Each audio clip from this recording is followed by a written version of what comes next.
Good morning, and welcome to the Enbridge fourth quarter and year-end 2023 financial results conference call. My name is Rebecca Morley, and I'm the Vice President of the Investor Relations team. Joining me this morning are Greg Ebel, President and CEO, Pat Murray, Executive Vice President and Chief Financial Officer, and the heads of each of our business units, Colin Grending, Liquids Pipelines, Cynthia Hansen, Gas Transmission and Midstream, Michelle Harradence, Gas Distribution and Storage, and Matthew Ackman, Renewable Power. At this time, all participants are in a listen-only mode. Following the presentation, we will conduct a question and answer session for the investment community. If you would like to ask a question during this time, simply press star followed by the number 1 on your telephone keypad. If you would like to withdraw your question, press the pound key. Please note that this conference call is being recorded. As per usual, this call is being webcast, and I encourage those listening on the phone to follow along with the supporting slides.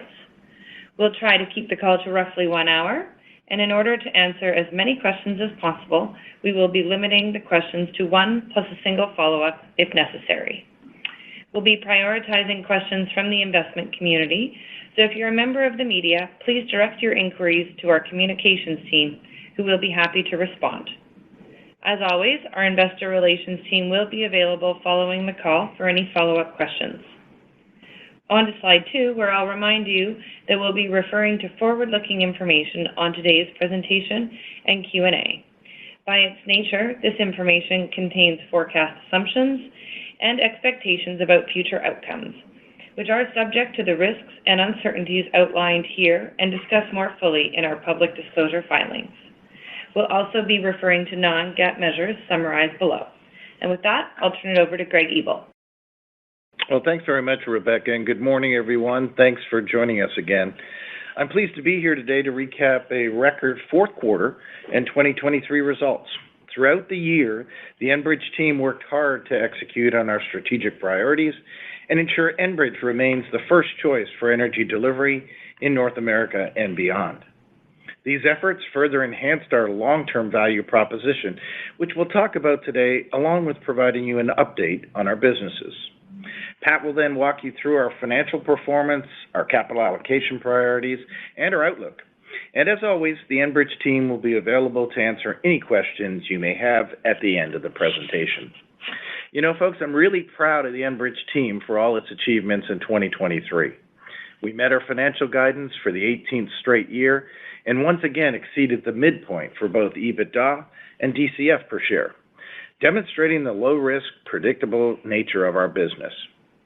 Sustainably returning capital to shareholders remains a key priority, and our investors are benefiting from that as we increased our dividend by 3.1% this year, marking our 29th consecutive annual increase.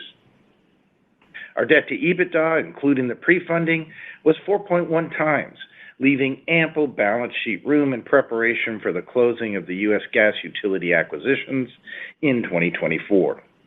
In addition to the outstanding financial performance, we had an equally impressive year operationally. Enbridge employees matched our best ever company safety performance. We had high utilization rates across our systems and set record throughputs on the Mainline, Gray Oak, and at our Ingleside export facility.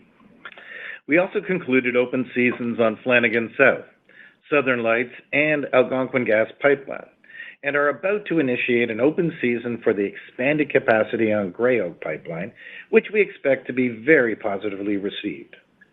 On the execution front, we filed with unanimous customer approval the Mainline tolling agreement with the Canadian Energy Regulator and expect approval in the coming months.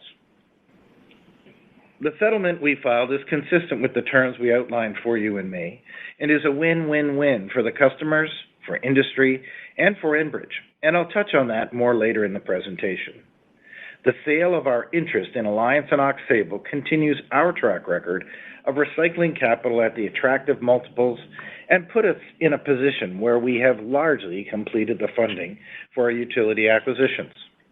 I'm extremely proud of the organic growth projects we announced in 2023, securing an additional $10 billion to our growth backlog, which will help to drive low-risk returns to shareholders for years to come. We announced the acquisition of 3 gas utilities, which will create the largest integrated gas utility in North America, as well as several accretive tuck-in acquisitions in other business units. These transactions will enhance our service offering to customers and blend and extend our growth for years to come. Lastly, we placed over $2 billion of growth capital into service, primarily through our GTM modernization and utility growth capital programs. Of course, sustainability continues to be a key component of our license to operate. Last May, we published our 22nd annual sustainability report, which highlights our industry-leading performance on environmental, social, and governance issues, as well as progress on our Indigenous Reconciliation Action Plan. Today, I'm pleased to report that we've already met 10 of those commitments, with continued efforts on the remaining elements. When it comes to emission reductions, our approach continues to be leading edge, not bleeding edge, and our recent RNG investments, as well as the Ingleside Blue Ammonia project we're partnering with Yaron, are strategically aligned with this philosophy. Before I move on to the business, I want to take a moment to highlight our record financial performance. 2023 EBITDA is up 6% from last year, primarily due to the strong performance from our liquids business unit. DCF per share is up 1%, even after absorbing the dilution impact from the upfront $4.6 billion equity issuance in September to finance the utility acquisitions. And our balance sheet is well positioned ahead of the closings of the gas utilities at 4.1 times debt to EBITDA. Altogether, another excellent year of financial performance ahead of the midpoint of our guidance and in line with our multi-year outlook. Pat will walk you through the main drivers of the strong fourth quarter shortly.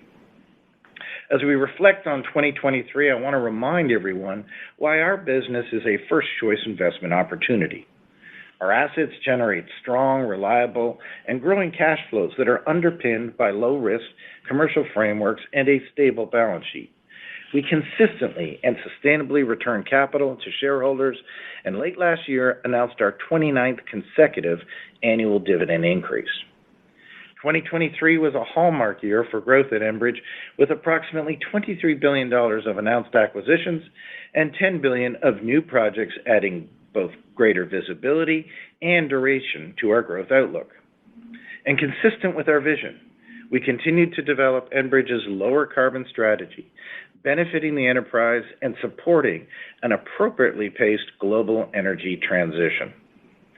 Enbridge is operating from a position of strength, and its predictable cash flow growth, low business risk, and strong total return profile makes it a first-choice investment opportunity.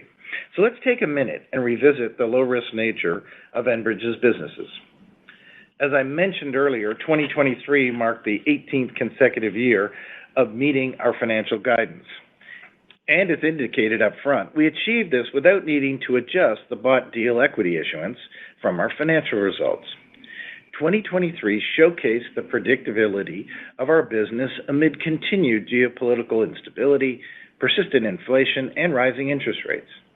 This is as a result of the 98% of Enbridge's earnings being generated from either cost of service or take-or-pay contract assets. Our debt portfolio is less than 10% exposed to floating rate volatility. Our customer base is over 95% investment grade, and 80% of our EBITDA is earned from assets with protection against inflation. We're rated BBB+ by all rating agencies and remain committed to our long-held leverage target of 4.5 times to 5 times. Our business risk is sector-leading amongst our midstream peers, and the gas utilities acquisition will only enhance that. Now let's spend a few minutes on the key accomplishments of each of the business units, and we'll start with liquids. Liquids Pipeline really delivered record utilization once again in 2023. The mainline transported over 3.2 million barrels per day during the fourth quarter and averaged 3.1 million barrels per day for the full year. These numbers are a new all-time high and result from our team's continuous efforts to optimize our pipeline network. Growing production out of the Permian Basin and increased export demand continues to draw record crude oil volumes through our integrated Gray Oak pipeline and, of course, Ingleside Export Terminal. We also concluded an oversubscribed binding open season on Southern Lights, which will lock up 165,000 barrels per day of existing capacity that was coming up for renewal in 2025. We filed our mainline tolling settlement with the Canadian Energy Regulator in December and expect an expedited review process. Our customers will receive the competitive and responsive service they're accustomed to. Enbridge will earn attractive risk-adjusted returns, and the mainline will continue to feed North American and global markets with a long-term source of safe, secure, and affordable energy. When approved, the mainline will continue to earn an attractive risk-adjusted return on equity between 11% and 14.5%. The agreement also includes customer support for Line 5 capital expenditures, ensuring that this critical piece of infrastructure remains operational and Enbridge can continue to deliver reliable and affordable energy to Michigan, Ohio, and Eastern Canada. The settlement was unanimously approved by the representative shipper group, and we're grateful for the support from our customers. Downstream of the mainline, we successfully concluded the 110,000 barrel per day open season on Flanagan South Pipeline. This secures full path transportation from Western Canada to the U.S. Gulf Coast, ensuring the mainline remains well utilized. Earlier in 2023, we sanctioned the initial phase of the Enbridge Houston Oil Terminal. This greenfield project, located at the terminus of the Seaway Pipeline, will provide shippers with 2.7 million barrels of premier storage that is accessible by the Houston refineries. In the Permian region, we're still planning to initiate an open season for the Gray Oak Pipeline in the coming months that will offer full path export service from the Permian Basin all the way to our Ingleside docks.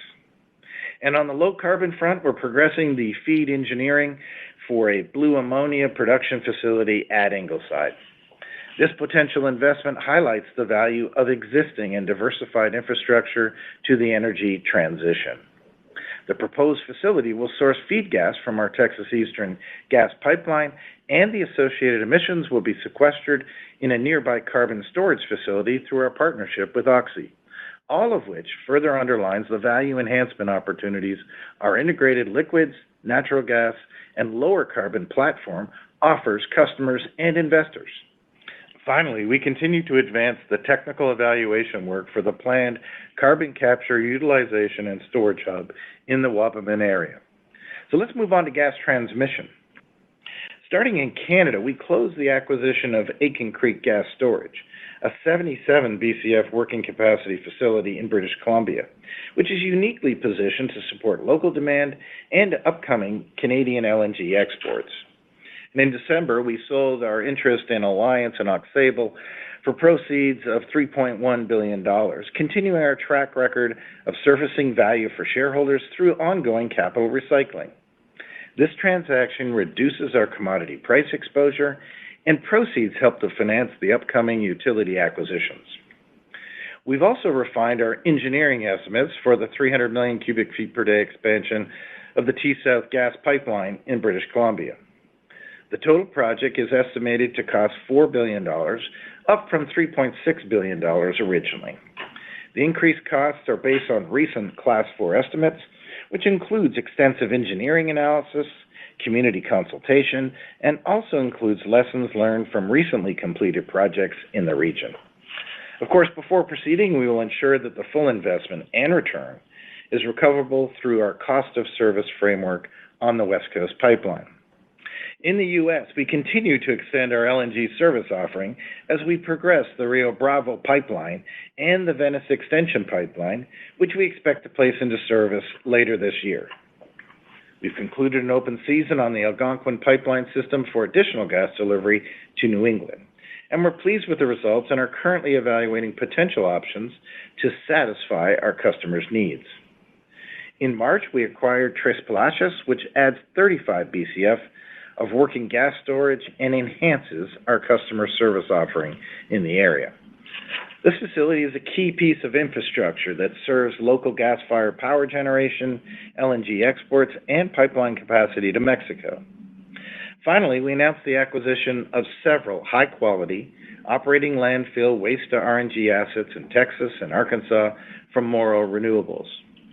These investments align with Enbridge's utility-like cash flow framework and are underpinned by long-term offtake contracts. The landfills we acquired are expected to double in size by 2040 with minimal capital investment, which will supplement our growth for years to come. The Morrow Renewables investment aligns well with our corporate strategy and supports our energy transition and growth expectations. Turning to gas distribution and storage, Enbridge Gas had a strong year. We added 46,000 new customers, which was ahead of expectations. We invested $1.2 billion modernizing and expanding the distribution network during 23 to support the growing needs for reliable and affordable energy in the province. In December, the Ontario Energy Board issued its decision on our rebasing application for 2024, and overall we're not pleased with the outcome as it doesn't align with the provincial government's policy on the future of natural gas within Ontario, nor the affordability and reliability of gas for our residential and industrial customers. While the decision itself isn't material to Enbridge's 24 guidance, we filed a notice of appeal with the Divisional Court and a notice of motion with the OEB regarding several aspects of this decision that we believe are inconsistent and amount to an error in law. In the meantime, we will continue to focus on delivering safe and reliable energy for our customers in Ontario.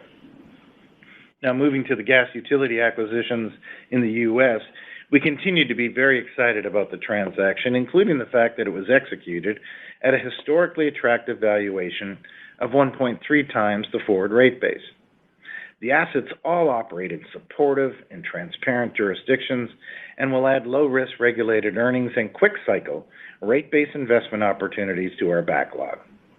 As you can see on the slide, we've pre-funded approximately 85% of the aggregate purchase price since we announced the transaction in September last year, and all three are on track to close in 2024. So with that, let's jump into the renewables.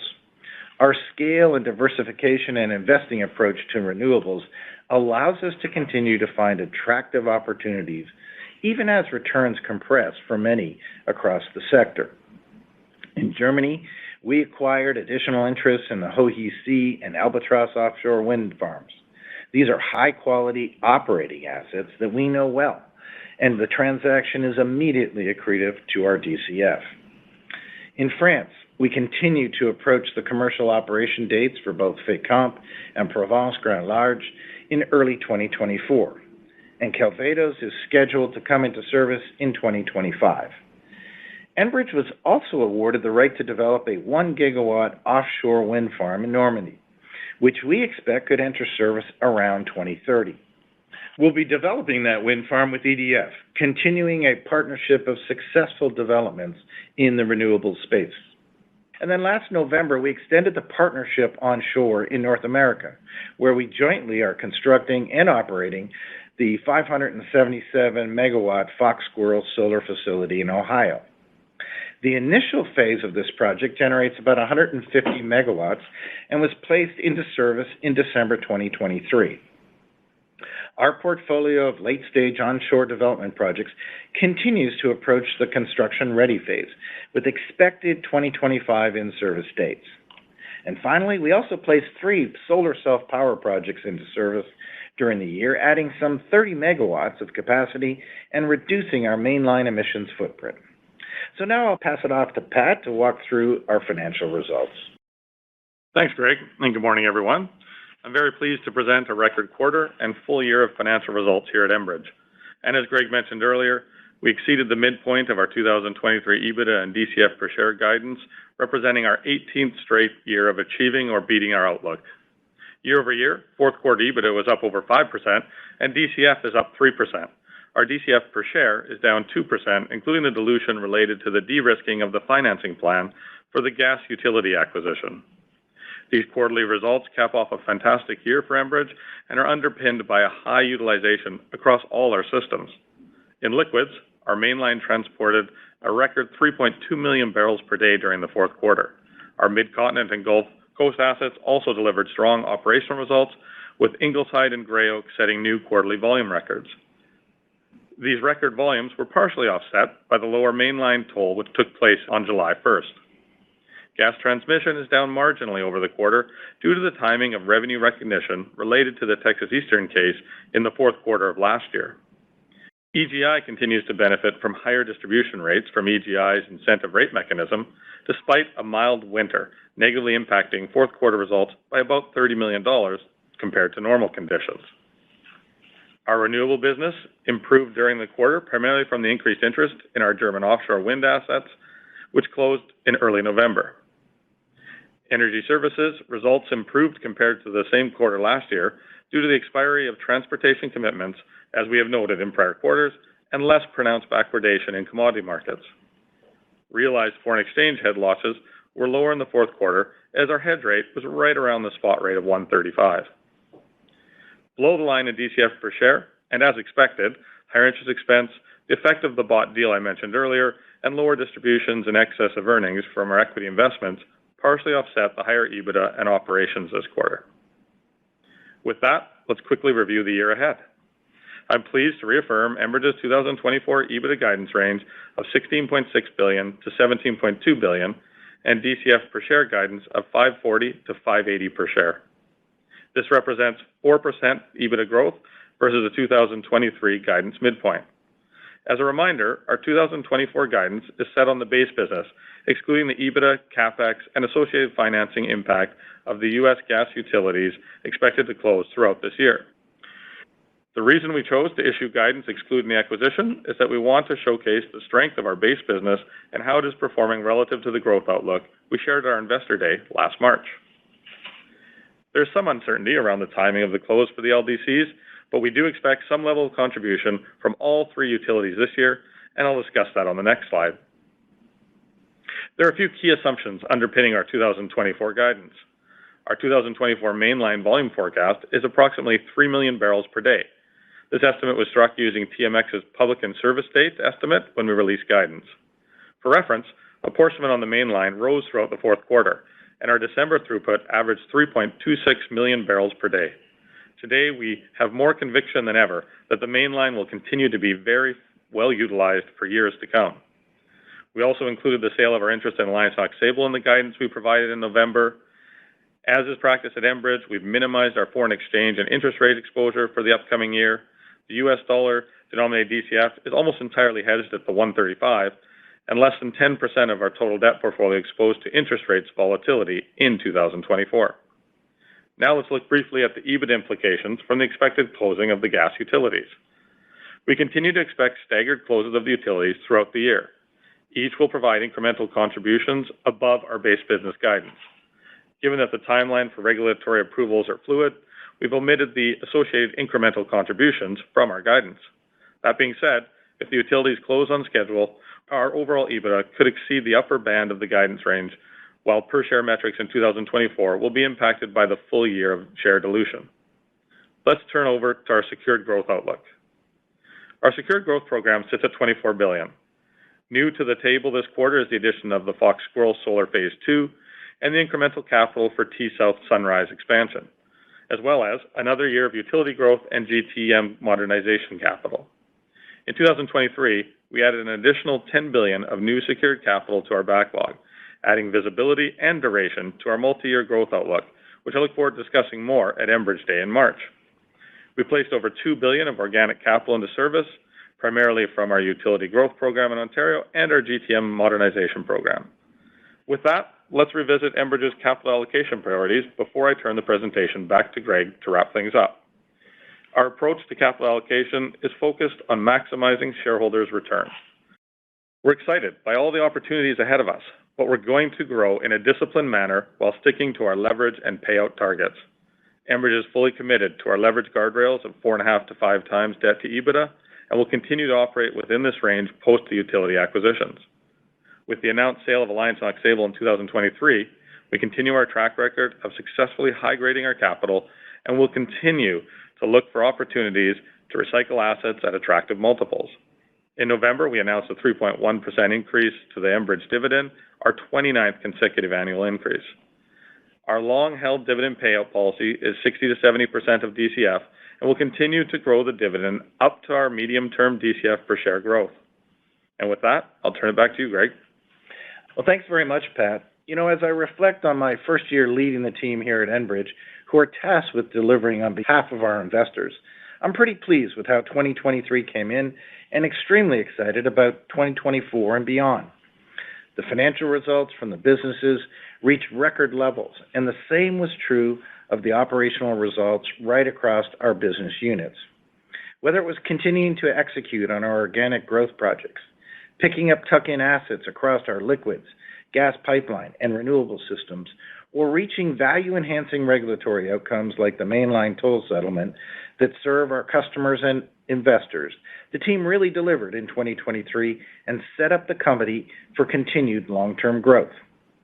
We also continued to deliver record operational and safety results, which further underlines Enbridge's reputation as the first-choice provider of energy logistics for all of our stakeholders. And equally important, we further diversified and extended our geographic reach and opportunity set in the natural gas utility business, with a significant acquisition of 3 great gas utilities in growth regions of the U.S., which will extend our growth aspirations through the decade. So a great job by the team on behalf of our investors and customers. I'm less pleased, of course, with the stock performance in 2023, yet very excited about its future. With growing earnings and dividends underpinned by not 1, not 2, but 3 of the top position businesses of their kind in North America, liquids pipelines, gas transmission, and gas distribution, and a 4th business, renewables, very prudently becoming a top player, we expect to deliver excellent returns for our investors. As a balanced view of energy transition and the key elements of that become increasingly clear to investors and policymakers alike, Enbridge's diversified and balanced portfolio looks increasingly like the first choice for investors. And while I'm not predicting interest rates, the inevitable easing of monetary policy will bring dividend yields on utility-like stocks such as Enbridge back into a more typical range relative to government bonds. With our prudent capital allocation actions, strong commitment to the balance sheet, low risk and growing earnings and dividends, we will deliver long-term value for investors and serve our various stakeholders along the way with excellence. Pat and I, along with our 4 business unit leaders, look forward to discussing our continued growth opportunities and this investment thesis at our upcoming Investor Day in New York on March 6th. Hope to see you there, and now let's open the lines for your questions.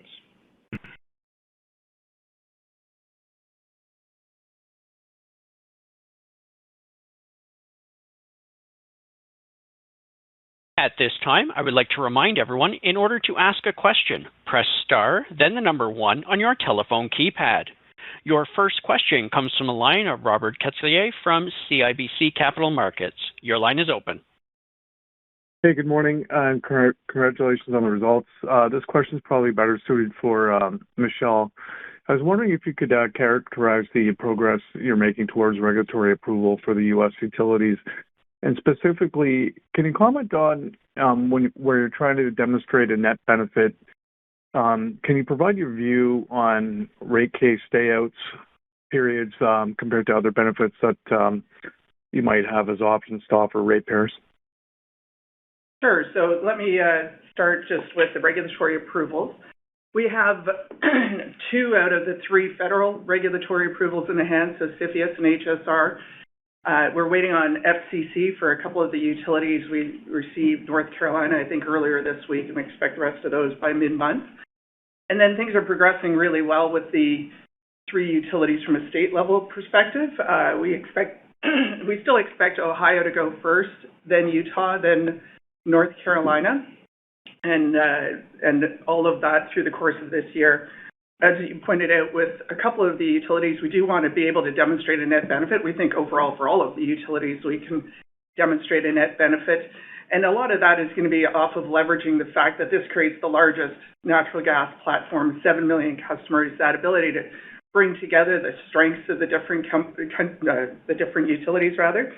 So if you think of, as an example, Ohio is very technically strong, Utah, very good cost to serve, very commercially strong in North Carolina, and of course the benefit of 175 years of multiple areas of growth in Ontario, and just already having 4 million customers really allows us to scale up. So we're looking at all of those things and demonstrating all those things to the utilities. In terms of the stay-outs, we will consider those if it's appropriate. It's part of any discussion. I mean, we expect to have some requests for stay-outs. I think we had one of the interveners in Utah last week request to stay out, or earlier this week, and that'll be something that we'll see. We're quite confident we can come to beneficial terms with everybody. And like I said, by bringing these 4 utilities together and the strengths they each have, there's no question that we'll be able to demonstrate net benefits. Okay, thank you for that. And just a second question here with respect to the regulatory process around rerouting Line 5 around the Bad River lands. Understanding that you've appealed the 2023 decision, I wondered if you can give an update on the timeline that was contemplated in the previous judgment, specifically where the regulatory process to vis-a-vis that timeline, and do you expect any protection from the 1977 pipeline tree? Thank you. Yeah, for sure, Robert. Thanks for the questions. And Colin's on the line, so he's probably the best one to update on that. Hey, Robert. Yeah, sure. So the appeals hearing has started. Both Enbridge and the Bad River Band appealed that decision, and that hearing has begun. We expect a decision on that later this year. In the meantime, we continue to try to work cooperatively with the band to come to an amicable settlement. The original decision, if that survives, would have us reroute the 41-mile reroute around the community by June 2026.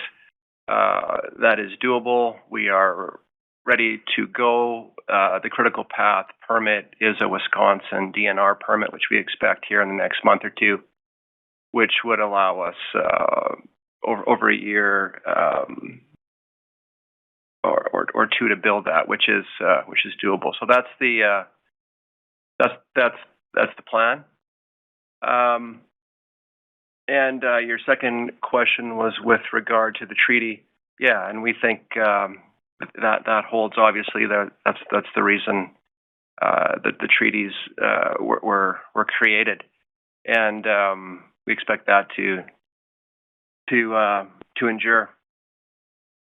Hey, Robert, I just add on the treaty. I think that the one thing I'll say is I give a lot of credit to the Canadian government, provincial governments, been very strong supporters on this. So just understanding the just really criticality of Line 5 to so many different areas, labor unions, etc. So, we feel good about that. We'll have to see.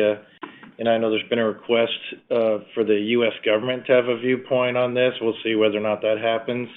But just really strong support on both sides of the border in making sure we get through this in the right way so that all those consumers can be served. So, you never know with court things, but I feel very good about the level of support that we've got.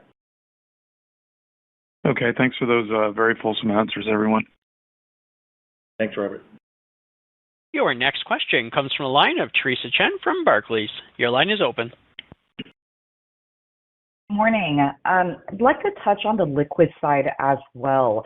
In terms of your mainline outlook for 2024, given the apportionment, many consecutive months, the delays in TMX, and likely tracking, above where, we all originally thought mainline would be at this point and heading into, summer 2024, what is your outlook for the system for the remainder of the year, and what kind of, upside can it bring relative to the 3 million barrel per day throughput assumption embedded in guidance, and how does that translate to the upper end of the guidance or above?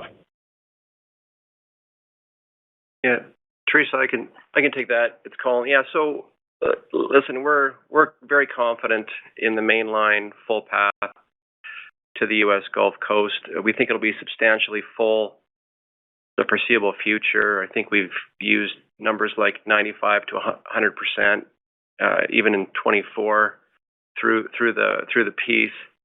And I guess to your point, I mean, the main line's been basically full for 75 years, so it's a trend that continues, and there's a bunch of fundamental reasons for that. So, as Pat said, we're confident in our 24 guidance of 3 million barrels per day on average. That assumes the April 1 TMX in service date. But to the extent it is delayed, that's a slight tailwind. Again, we believe we're going to be substantially full anyway, so a slight delay doesn't provide a massive increase for us, but there is some upside to that. I'm sure we'll get into this more at Enbridge Day, but there's, like to your point, there's a lot of demand pull on the mainline path.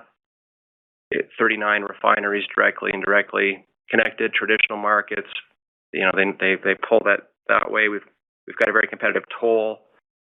We've contracted as much as we can on Flanagan South. That was very successful. That should be a strong market endorsement for that pull as well. I won't make any comments on TMX's timeline or capabilities, but very confident in the mainline path. And of course, we're building EHOT. I forgot about that in Houston to further strengthen that path. So confident in the 3.0. That's relative to 3.1 delivered just this year, and we've seen, to your point, massively oversubscribed nominations in the last number of months, including January and February. So the trend continues. Got it. And then in terms of the Dominion asset acquisitions, as we consider the remaining funding, just to clarify, the list of funding options that you put out there, is that consistent with your preference as far as, prioritization, i.e., aside from additional asset sales, you would rather do DRIP ATM over additional hybrids and bonds? No, I wouldn't look at it like that, Teresa. It's Greg. I think I wouldn't read anything into the listing there. I think we just wanted to make the point that, look, we've got all options available to us, and, we may not use all those options. So, we've got, the debt markets, unsecured notes and hybrids. And, I guess if I had to go down any list, I would say DRIP is probably the least interest from that perspective. But frankly, everything's on the table from that perspective. And as you know, we've done a good job on recycling too. So no, it's going to be situational. As you know, we've brought in much of the financing. So, if somebody came along tomorrow and said you can close this utility or that one, we're ready to go. So I think that creates a ton of flexibility, which is why we went out early. Pat, I don't know if you want to add to that. I think you added it with us. I think you hit it with us. Securing well over 85% of that funding. We're in really good shape to be selective of what we do and make sure we're making the best decision for our shareholders as we move forward. Great. Thank you. Thanks, Teresa. Next question comes from a line of Robert Kwan from RBC Capital Markets. Your line is open. Great. Good morning.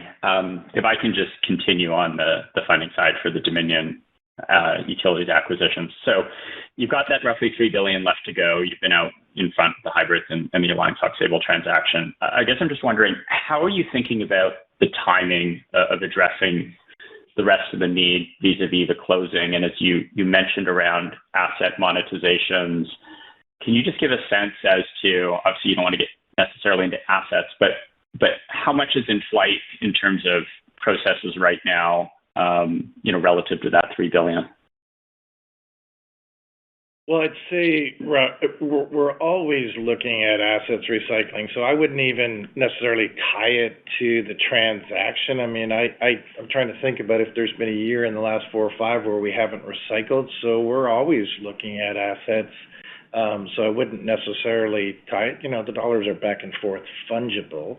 From a timing perspective, I would again go down in many respects, depending on which ones happen, the first 2 are basically finance. So we're going to have to look at what is the timing of those actual approvals, and that's going to determine which instrument we actually use. Obviously, some are quicker to exercise than others. So, not meaning to be evasive, Robert, but I wouldn't necessarily tie recycling to just this transaction. I think we look at it, if somebody else has got greater value on an asset than we put on it, then you pull that trigger, right? And if it doesn't seem to have the growth or they can do something different with it, and I think Alliance and Aux Sable is exactly that. It had commodity exposure, but relatively low growth, and it fit the buyer's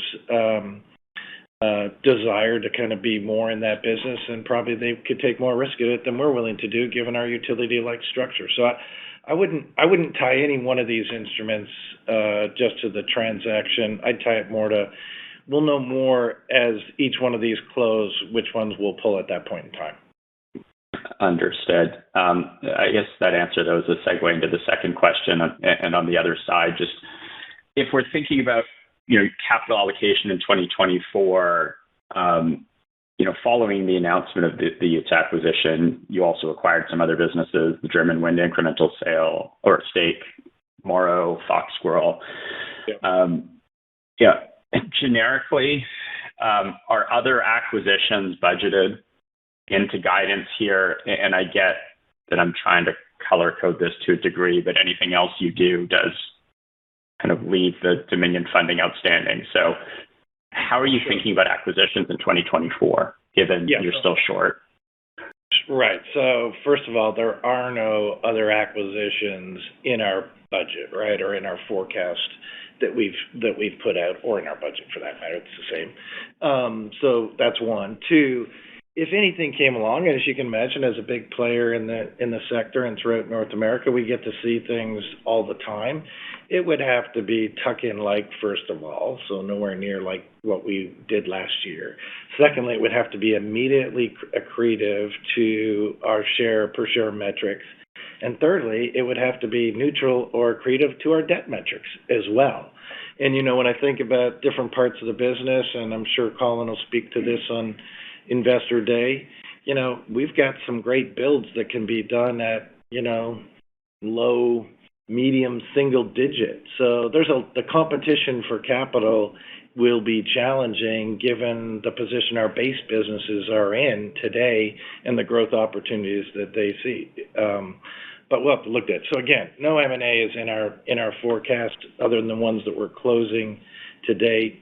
It's a high hurdle rate on the M&A front, and we're very focused on integrating these new assets with excellence right across the board, whether it's the renewable stuff that Matthew manages, or whether it's the Morrow assets. And remember, we bought a couple of storage assets. Making sure that's all running exactly as we want it to do is going to be a key focus. That's great. Thanks, Greg. Thanks. Your next question comes from the line of Linda Ezergailis from TD Cowen. Your line is open. Thank you. This is a bit of a foundational question on just the regulatory compact in North America, or specifically the U.S., and it relates to the Chevron doctrine. It's been about 40 years since the Supreme Court decided that the court should defer to a federal agency's reasonable interpretation of an ambiguous statute. If that gets discarded or removed this summer, what impact might that have on your business, and how might that inform your approach to, for example, a likely, higher frequency of settlements in your gas transmission business, how you might see federal agencies maybe shifting their approach? And I think there could be a few moving parts there. If you could just comment on how you're thinking of that evolving situation. Yeah, it's a good question. We'll probably have to give that some more consideration at Investor Day and walk through that a little bit. I mean, obviously there's several pieces of this. It depends on which part of the business. As you point out, it's probably a much more relevant issue to our utility businesses that are coming in, particularly in the United States, because many of our other businesses, as you know, we're often seeking to settle, whether it's Texas Eastern, whether it's the mainline tolling settlement. We like to work with customers and get more of a deal in that regard. But as it is with the utilities, I'll even go as far as things like long-term incentive deals like we've been able to do historically in Ontario. I think that limits some of our exposure to some of if there's a change in the Chevron doctrine. But, I think it's a good point, Linda, and we should probably give it a more fulsome discussion and answer as we kind of move into Investor Day. I don't know, Michelle, do you want to add anything to that? Or? Well, I think at the end of the day, a lot of what we deal with at the utilities is determined and is inside the jurisdiction at the state level. So in that sense, we'll be looking to them. But I think we'd better take that one back. Yeah. Yeah, I look forward to that because, even renewable policy and stuff like that could be good. But just maybe as a follow-on, just with respect to your appeal and motion in Ontario, can you give us an update on how you're partnering with the provincial government? Because they were, I think they had an intention to introduce legislation to overturn a certain aspect of the OEB decision as it related to eliminating amortization of new gas connections for homes and affordability. And then maybe you can just comment on the timeline of these processes and when you expect them to be resolved, and if you're fully successful, kind of what the upside is versus the current decision as it stands. Sure, I can cover a few of those things. So I wouldn't say we're partnering with the government of Ontario, but we've certainly made our concerns clear to them. Although, as you saw by the pretty swift and decisive statements they made within hours of the release, they were well ahead of us on the concerns. I mean, at the end of the day, obviously we're disappointed, but this is a case where the regulators made a decision that's just simply not in keeping with the policies of the government. That's exactly what Minister Smith said right away. We don't expect it to be material to Enbridge's overall 2024 financial guidance, but it's frustrating and disappointing on a lot of fronts. I mean, there's a strong bias against natural gas in there. They presuppose that we'll rapidly electrify all the heating load and abandon the gas network. And fundamentally, it limits access to affordable energy. I mean, the fact of the matter is, I think there's short-term issues and that there may be some short-term struggles here, but long-term, the fact of the matter is Ontario is not going to meet its economic growth aspirations without the flexibility and affordability that natural gas and natural gas infrastructure provides it. The government knows that. I mean, they've said very clearly they need to build 1.5 million new homes in the next 10 years. There's almost 3 million people expected to move to Ontario in the next decade. And I don't know that folks fully recognize this, but for example, our industrial and contract market growth has been really strong in the last few years. And that's coming from things like the electric vehicle battery, the manufacturing sector. I was just down looking at the Nexstar plant. They need our cost-effective natural gas to support their manufacturing processes. The greenhouse developers that we have in southwestern Ontario absolutely rely on natural gas to provide their product affordably. And things like steel making, whether that's Dofasco and Hamilton or others, need natural gas to reduce the carbon intensity of what they have. So, we're certainly working with the government of Ontario, making sure they understand the full implications of this decision, that it goes well beyond the revenue horizon piece. I mean, to state the obvious, that impacts their ability to deliver those homes, but that it's further reaching than that over the long term should it stay in place. I mean, in the near term, it's about $300 million in capital that it pulls back this year for us. But again, it remains to be seen what actions are taken. We, of course, have preserved our interest by filing a notice to appeal and a motion with the Ontario Divisional Courts and a motion to review. The motion to review would likely go first. That's with the Ontario Energy Board itself, where we would set out a number of things, including the fact that there are new facts on the table, the new facts pointing to the press release from the government that clarifies its policy, the Energy and Electrification Transition Panel, that sort of thing will be out there. Typically, the timeline for something like a review motion of this can be anywhere from 135 to 165 days, and we'll go through those steps certainly. But as you said, the government has said that they will take action and take that action much more immediately. The legislature's coming back. I think it's February 20th.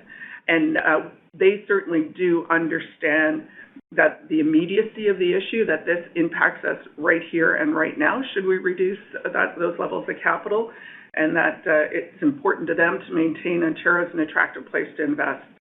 So I'm pretty confident we're going to get this one resolved. It's always good to be on the side of where government wants to go and on the side of their policy. And in the meantime, like we talked about earlier, we've got lots to focus on, too, with finalizing the acquisitions of the 3 utilities in the U.S. and integrating them. Yeah, Linda, I think that real milestone, as Linda said, or as Michelle said, is, let's see what happens at the end of February. Yeah, exactly. That's a triggering event for us as to, where things look like they're going. As she said, it doesn't really have an impact on 24. The issue is, from a long-term perspective, if they get this right and they want to see continued economic growth and reach their sustainability goals, that means there's going to be a greater rate base in the natural gas business. Exactly. And that's what it's all about. And, it's kind of, not that obviously we saw this coming, but it's kind of serendipitous for us that there are 3 other jurisdictions that would love to have our investment opportunities and actually are very positively disposed and have legislation even giving the choice that we want Ontario consumers to have. So I think from a Enbridge perspective, the net opportunity is still more rate base, more earnings opportunity, and more growth, hopefully in 4 jurisdictions in North America, and that's kind of what we're focused on achieving. Thank you. Your next question comes from the line of Jeremy Tonet from JP Morgan. Your line is open. Hi, good morning. Morning.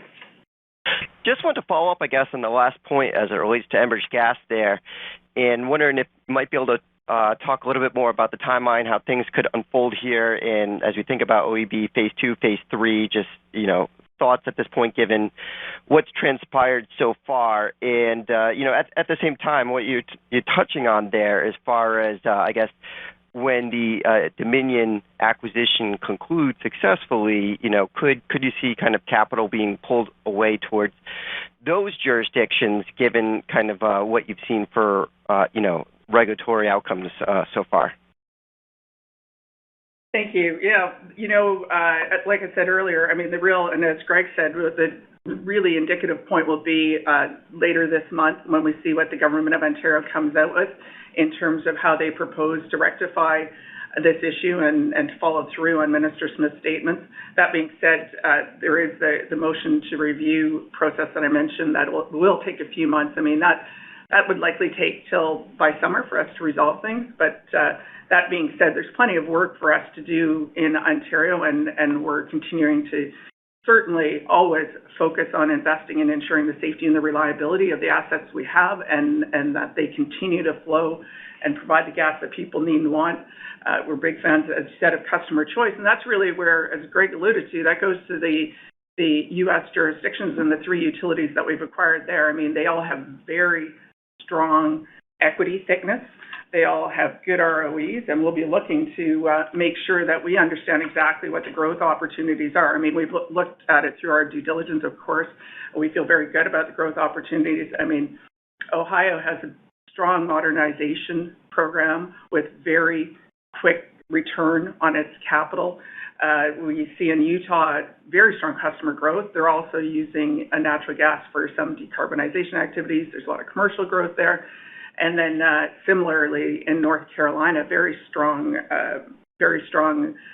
commercial and residential growth. And again, the decarbonization where they're looking to move or reduce the intensity of their power production, moving off of coal and into natural gas. We've seen really good growth in our regulated business in Ontario. I think I've mentioned why I really believe we'll continue to see really good growth in Ontario. Strong people are moving to Ontario, lots of homes wanting to be built. It's got all the pieces. We're towards the end of our modernization program in Ontario, but we still have lots of work to do to help industrials to reduce their intensity. But, the fact is we currently have an equity thickness for the gas utility there that, although it went up marginally a couple of percentage points with the decision of the OEB, it's still one of the lowest in North America. And as LDCs, we need to compete for capital.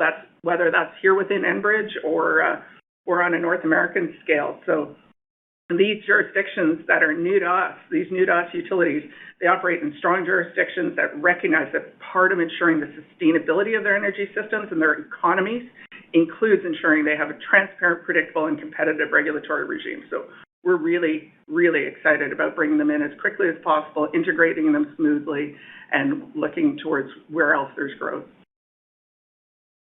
Got it. Makes sense. Thank you for that. And just second question real quick here.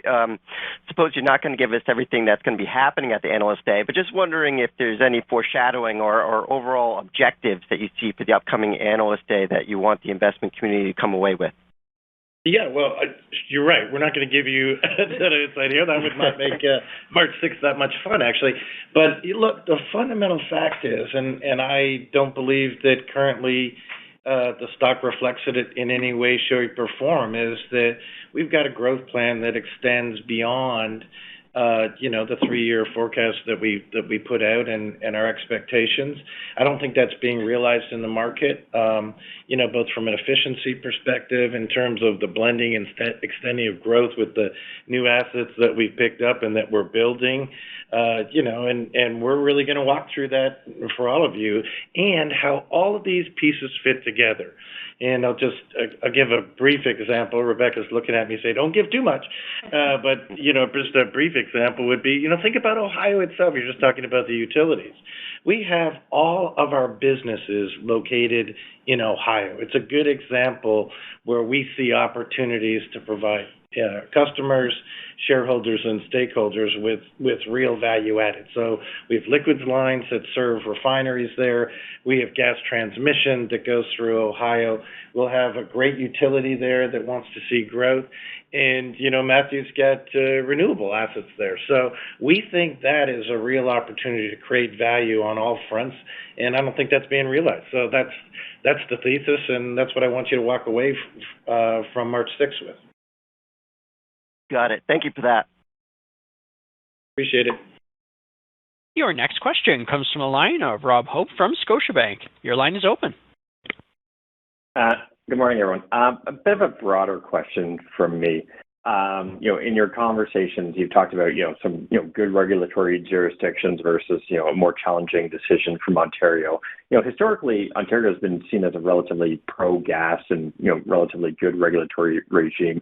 So when you look forward, especially given the fact that you will be, introducing some incremental jurisdictions here, how do you ensure that the good regulatory jurisdictions stay that way? And then as you move forward, how do you expect to continue to interact with the governments and regulators such that they see the value and need of the natural gas systems? Sure, I can take that. Well, first of all, let's be clear. Ontario still is pro-gas. I mean, I think if you take nothing from the statement from the Minister of Energy, take that. I'd also refer you to things like the Powering Ontario's growth plan that they have. But at the end of the day, I think with all of these jurisdictions, one of the things we really believe is that strong local presence is important. So we have and will maintain very strong local leaders of each of these utilities. So the vice presidents and GMs for Ohio, Utah, and North Carolina, they're there. They're very well known by the regulators, well known by the folks in government in each of those jurisdictions, just like our folks in Ontario are very well known and well respected. I mean, it's really important to us to be seen as trusted advisors, to be transparent in our dealings, to do what's best for the communities we operate in. I mean, we think of ourselves as being in service, and in fact, that service name is in some of the utilities' names. So those are all critical. But in order to ensure that we make the transition smoothly, it's been very important for us to go out and meet with the regulators. I've personally met with the head of every public utility that has jurisdiction over the assets we're requiring, whether that's Wyoming, Utah, North Carolina, Ohio. I've met with their staff. I've met with various members of government. Greg, I think you've met with at least two of the governors. You met with Ohio, and you and I met together with Utah. I think I'm meeting with North Carolina here in a couple of weeks. The governor of North Carolina, I met with the lieutenant governor of North Carolina a couple of weeks ago. I mean, that's an important part of it, that they understand who we are, that we're credible, that we'll do the right thing by these jurisdictions. And I can tell you, all four of them, what they talk to me about is wanting to ensure that gas continues to be delivered reliably and affordably. And that's something that is a real advantage that all of these utilities have. I mean, if you look at the storage, we haven't talked about our Dawn storage facility because maybe we haven't had the extreme colds that we've had in the past, but Dawn has continued to just set records out of Ontario. Ohio has six major pipelines that are serving it. Utah with the Wexpro assets, again, all of those things really help keep the price stable, keep it affordable, keep it reliable. Same thing in North Carolina. We've got an LNG facility there, or we will have an LNG facility there. I can't get ahead of myself. And we, of course, the folks in North Carolina are proposing a second one. So that's really what they care about. It's important to keep those relationships open. It's important that they know that they can reach out to us at any time, and it's important for us to be listening closely to what they want for their people. So, Rob, I think in taking it up to the overall Enbridge level, I think whether it's Cynthia's business, Colin's business, you've heard about Michelle or Matthew's, I think we work real hard at our regulatory relationships. We have to, much harder than we did historically because of some of the, what I'll say, confusion about energy transition. And, I think the whole portfolio, when you look at from top to bottom, really fits the current state and actually, probably the state that it'll be in some period of time, long tail and future for oil. Natural gas it's not a destination fuel, it's an ultimate fuel that's going to be there. There isn't really a future without natural gas in most parts of the planet, and that doesn't take away from renewables. And we get into those communities, we're in 40-plus states and 8 provinces, and, we've got to make sure that they value our investment. I think if you look at our Indigenous Reconciliation Action Plan is another good example, and you look at projects we've done to include groups that haven't historically been involved. That's how you build strong alliances, and those strong alliances actually make the regulator's job easier. And when you get something off balance that seems to be counter to a regulatory outcome that's counter to policy or the communities, then you see those changes. And that's what you had in Ontario, right? So regulators required to independently regulate consistent with government policy. That's not what happened in Ontario, right? But it's our job to keep working with these communities, and when you have issues, make sure that the home builders understand the implications. Make sure that the manufacturers understand the implications, that our union brothers and sisters understand the implications. So I think it's much bigger than regulatory, and as an industry and definitely as a company, I think we've continued to improve at that, and we've got to keep getting better and better at that and telling our message. All right, appreciate that fulsome answer. That's it for me. Thank you. Your next question comes from a line of Ben Pham from BMO. Your line is open. Hi, thanks. Good morning. Maybe we can go back to the main line. I know you've been talking about the positive trends in terms of the volumes this year, and I'm wondering if you can maybe add a bit of color on.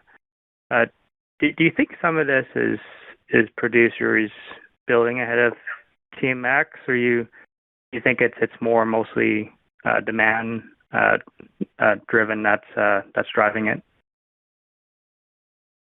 Hey Ben, it's Colin. Yeah, thanks for your question. And I've kind of flipped through most of the analyst estimates, and I think most analysts have updated their forecasts on this. And I think this notion that the mainline's going to lose a bunch of volume when TMX comes in is a bit of a stale concept. It might have been valid a few years ago, but it's been delayed materially. And in that multi-year period of delay, supply has structurally and permanently grown. It's ratable production. And that demand is there. It's basically insatiable. So, just to run through this, in 2022, supply grew by 100,000 barrels a day. Last year in 23, supply grew by 150,000 barrels per day in Canada. In 2024, it's looking to grow between 250 and 300,000 a day, and and 25 another couple 100,000 barrels per day. If you add that up, it's probably 2x what TMX is likely to practically move. So that's kind of the math that we're looking at, and gives us a lot of confidence in the 3 million barrels per day forecast for 2024. There has been a bit of storage growth to your point, anticipation of that, and we see that in our nominations being oversubscribed. So apportionment has been high. We may still have apportionment once TMX comes in, depending on the month or day or crude slate. So we're going to be pretty full. I don't know if that answers your question. Yeah, no, that's great. It's interesting turn of events. Thanks for that.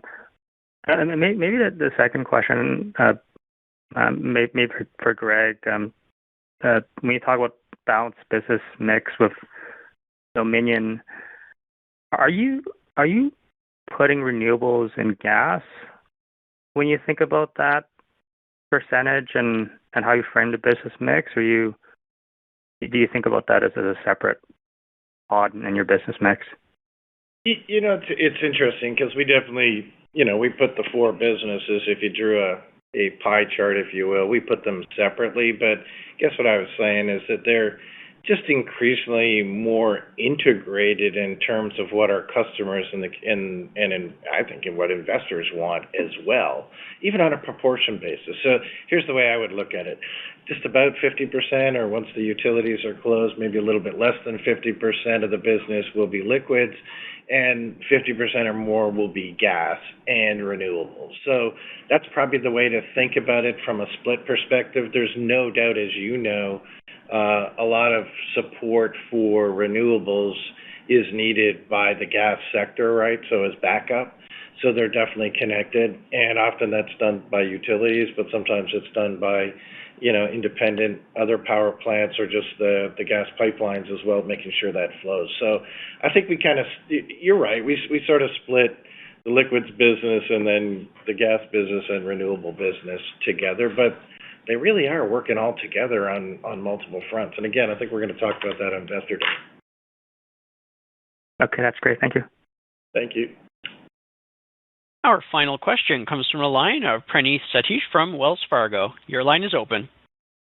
Thanks. Maybe on that last point of being split, 50% gas, renewables, LDC, and 50% liquids. I'm just thinking maybe strategically how you think about the company, pro forma for the LDC transactions. Is it more of a utility or a midstream company?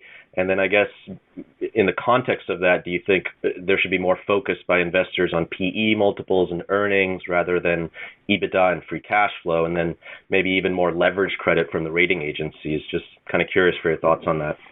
Yeah, it's a bit of I guess I would say the entire company we've moved to be more utility-like, right? Even if you think about the MTS in Colin's gang that pulled off that and about to get approved, or even as you think about the renewable business. We've structured our renewable business very different from some of the folks that you see out there, i.e., long-term power purchase or contracts for projects even before they're built or immediately upon construction. So I think that's very utility-like.